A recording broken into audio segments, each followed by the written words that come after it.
В Кукмаре состоялся вечер татарского писателя Захида Махмуди. Ровно год назад он ушел из жизни. Вспомнить знаменитого земляка собрались его друзья и близкие, соратники по перу, а также те, кто знает и любит его творчество.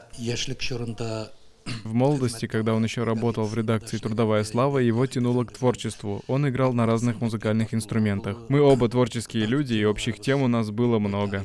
В ходе вечера прозвучали воспоминания, были показаны фрагменты интервью с писателем и фотографии, посвященные этапам жизненного и творческого пути писателя. Творчество Захида Махмуди нравилось многим, ведь его произведения вызывали искренние эмоции, а для некоторых читателей он был наставником. На одной встрече он сделал анализ моих стихов. Для меня это было огромной честью. И в этот же день он достал с полки эту книгу, подписал и подарил мне. Для меня это бесценный подарок, и в дальнейшем эта книга стала путеводной звездой в моей жизни. Типография работает и по сей день. Даже в день похорон писателя она не останавливала свою работу. В типографии продолжают печататься газеты, которые выпускаются 4 раза в неделю. Своими планами на будущее поделилась жена Захида Махмуди Рашида Махмудова.